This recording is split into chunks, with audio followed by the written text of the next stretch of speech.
నిన్న వర్షాకాల పార్లమెంట్ సమావేశాలు జరుగుతున్నటువంటి నేపథ్యం మనం చూస్తున్నాం ఢిల్లీకి సంబంధించి.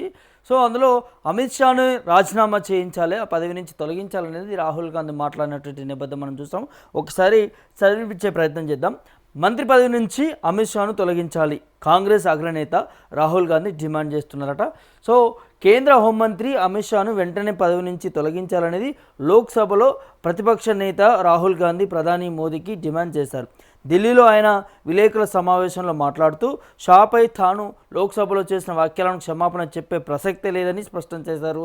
తాను క్షమాపణ చెబితే మాట్లాడేందుకు అనుమతి ఇస్తామని లోక్సభ స్పీకర్ అనడం సరైనది కాదన్నారు.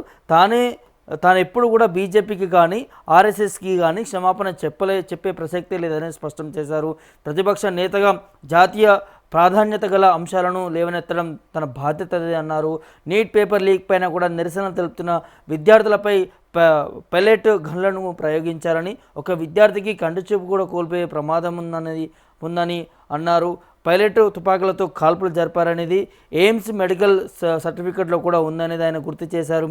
షాకులు ఇచ్చే స్టిక్స్, మేకులు ఉన్న లాటరీలతో కూడా నిరసనకారులపై కూడా పోలీసులు దాడులు చేశారనేది, మహిళలు మైనర్లను అని కూడా వదిలిపెట్టలేదనేది రాహుల్ ఆరోపించారు. నిరసన సమయంలో అమిత్ షా పోలీసు అధికారులకు ఫోన్లు చేయడాన్ని తాను పార్లమెంట్లో స్వయంగా చూశాననేది చెప్పడం జరిగింది. సో జితేందర్ సింగ్కు కూడా ఫోన్లు చేశారనేది చెప్పారట. సో దీనికి కారణం ఏంటి అని అంటే, నిన్న లోక్సభకు సంబంధించి కూడా సమావేశాలు జరుగుతున్నటువంటి సందర్భంలో కూడా డైరెక్ట్గా ప్రతిపక్ష నేత రాహుల్ గాంధీ కొన్ని కామెంట్ చేసిండు. ఏదైతే ఈ జంతర్ మంతర్లో జరిగింది కదా, ధర్నా కావచ్చు, నిరసన కావచ్చు, సో దానికి అందులో ఈ అమిత్ షా ఇన్వాల్వ్మెంట్ ఉన్నది, కేంద్ర మంత్రిగా ఉన్నాడు, ఇన్వాల్వ్మెంట్ ఉన్నది, కేంద్ర హోంమంత్రిగా ఉన్నాడు. కాబట్టి సో పోలీస్ డిపార్ట్మెంట్లో కొంతమందికి ఆఫీసర్లకు ఫోన్ చేసి విద్యార్థులపైన లాఠీ చార్జీలు కావచ్చు, ఇలా వివాదాస్పదంగా దాడికి గల కారణాలు అమిత్ షా అనేది స్పష్టంగా రాహుల్ గాంధీ చెప్తున్న పరిస్థితి కనిపించింది. సభ నుంచి కూడా మరి క్షమాపణ చెప్పాలనేది స్పీకర్ కోరినా కూడా క్షమాపణ చెప్పబోను, ఇటు ఈ బీజేపీ నాయకులకు కానీ ఆర్ఎస్ఎస్ భావజాలం ఉన్నటువంటి వారి ఎవరికి కూడా రాహుల్ గాంధీ గతంలో ఎప్పుడు కూడా క్షమాపణ చెప్పలేదనే దాన్ని కూడా తను స్టేట్మెంట్ ఇచ్చినటువంటి నేపథ్యం కనిపించింది ఆ సమావేశం అయిపోయిన తర్వాత బయట మీడియా సమావేశాల్లో కూడా. సో ఇది మళ్ళీ రాజుకుంటుందని చెప్పుకోవచ్చు. కాంగ్రెస్ పార్టీ మాత్రం దీన్ని ప్రధానంగా డిమాండ్ చేస్తూ ఉన్నది. తనను మంత్రి పదవి నుంచి కూడా బాధ్యతల నుంచి కూడా తొలగించాలి, ధర్మేంద్ర ప్రధానే కాదు దీనికి కారకులైనటువంటి అమిత్ షాను కూడా తొలగించాలనేది రాహుల్ గాంధీ ప్రధానమైనటువంటి డిమాండ్ వినిపిస్తూ ఉన్నది. దాంతోపాటు ఆ సంఘటనలో ఆ జంతర్ మంతర్ వద్ద కావచ్చు, లేకపోతే పార్లమెంటు ముందు వారు చేసినటువంటి నిరసన కావచ్చు, విద్యార్థి నాయకులు వారందరికీ కూడా ఈ టియర్ గ్యాస్ ప్రయోగించడం కావచ్చు, కాల్పులు చేయడం కావచ్చు, దానివల్ల కొంతమంది కంటి చూపు కూడా పోయిందట. చాలా వరకు చూసినాం విధ్వంసం, మనం కంటి చూపు పోయింది, కాళ్ళకి చేతులకి దెబ్బలు తగలడం, కాళ్ళు విరగడం, చేతులు విరగడం, చాలామంది విద్యార్థులకి తల భాగంలో కూడా తగిలి రక్తం ఏరులై పారుతున్నా కూడా ఆ నిరసన ఆగకుండా కూడా చేసినటువంటి నేపథ్యం మనం క్లియర్గా చూసాం. సో అట్లాంటి ప్రయోగించినటువంటి ఆ మంత్రి ఎవరైతే ఉన్నారో అమిత్ షాను తొలగించాలి, ప్రధాని ధర్మేంద్ర ప్రధాన్ని తొలగించడం కాదు, తనను కూడా తొలగించాలనే దాన్ని కూడా ప్రధానంగా డిమాండ్ వినిపిస్తున్నటువంటి పరిస్థితి కనిపిస్తూ ఉంది.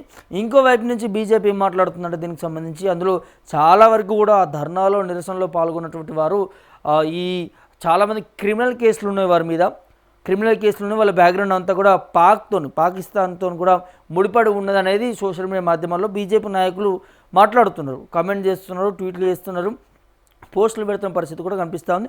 దాదాపు 750 మంది పైన కూడా ఆ నిరసనలో పాల్గొన్నటువంటి వారిలో 750 పైన విద్యార్థులపైన కావచ్చు, అక్కడికి వచ్చినటువంటి వారిపైన కూడా క్రిమినల్ కేసులు ఉన్నాయి.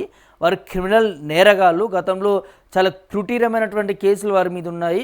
అట్లాంటి వారిని రెచ్చగొట్టి ఇలా ప్రభుత్వం మీద, అదేవిధంగా ప్రజల మీద ఇలా ఈ స్థాయికి తీసుకొస్తున్నారు నాయకులు అనే దాన్ని కూడా, దాంట్లో కాంగ్రెస్ నాయకులు ఉన్నారు స్పష్టంగా అనేది బీజేపీ నాయకులు చెప్తున్నటువంటి పరిస్థితి కనిపిస్తూ ఉంది. సో ఒకరి మీద ఒకరు మాత్రం మాట్లాడుకుంటున్న నేపథ్యం కనిపిస్తున్నది. వారు వీరి మీద మరి ఈ వివాదం అంతా కూడా ఎక్కడికి దారితీస్తుందనేది చూడాలి. సో ప్రధానంగా మాత్రం ధర్మేంద్ర ప్రధానికి సంబంధించి రాజీనామా చేసినటువంటి దాంట్లో కూడా కాంగ్రెసే పోరాటం చేసింది అనేది వీళ్ళు చెప్పుకున్న పరిస్థితి కనిపిస్తూ ఉన్నది. సో విద్యార్థులు ఏం చెప్తున్నారంటే, మేము ఆ నీట్ పేపర్కి సంబంధించి కూడా అనేక ధర్నాలు నిరసనలు చేయడం వల్లనే ధర్మేంద్ర ప్రధాన్ రాజీనామా ఇచ్చిన అనేది ఇక్కడ విద్యార్థులు చెప్తున్న పరిస్థితి కూడా కనిపిస్తూ ఉన్నది. సో ఏది ఏమైనప్పటికీ కూడా ఈ నీట్కి సంబంధించినటువంటి వివాదంలో ఇప్పటివరకు కూడా ఏ ఒక్క విద్యార్థికి న్యాయం జరిగిందనేది మనం ఒకసారి ఆలోచించాలి. ధర్మేంద్ర ప్రధాన్ రాజీనామా చేయడం వల్ల న్యాయం జరగడం కాదు. ధర్మేంద్ర ప్రధాన్ రాజీనామా చేసినా కూడా ఆ శాఖకు సంబంధించినటువంటి జరిగినటువంటి అధికారులు ఎవరైతే ఉన్నారో వారిని అందరినీ కూడా సస్పెండ్ చేయాలి. శాఖలను బదిలీ చేసినట్టుగా తెలిసింది అధికారులకు సంబంధించి కూడా. సో మరి ఆ సంస్థ నిర్వహించినటువంటి ఎన్టీఏ సంస్థను కూడా రద్దు చేయాల్సిన అవసరం ఉంటుంది కదా. సో ఇవన్నీ కూడా క్వశ్చన్స్ వినిపిస్తూ ఉన్నాయి. దీని మీద మాత్రం ఇటు కాంగ్రెస్ కావచ్చు, మిగతా నాయకులు కూడా ఎవరు మాట్లాడడం లేదు. కేవలం రాజకీయ లబ్ధి కోసమే మాట్లాడుతున్న పరిస్థితి కూడా కనిపిస్తూ ఉన్నది. డైరెక్ట్గా అమిత్ షాను తొలగించాలనేది రాహుల్ గాంధీ డిమాండ్ చేసిన పరిస్థితి కనిపిస్తుంది. సో మరి ఈ వీడియో చూస్తున్నటువంటి మీరు ఏమనుకుంటున్నారు? మరి నిజంగానే అమిత్ షానే పదవి నుంచి తొలగించబడాలా, లేకపోతే మరి కాంగ్రెస్ పార్టీ చేసిన ఆరోపణలు ఎంతవరకు నిజం ఉన్నది ఏంటి అని మీరు భావిస్తున్నారో ఆ అంశం మీద మీ కమెంట్ రూపంలో మీ అభిప్రాయాన్ని తెలియజేయండి.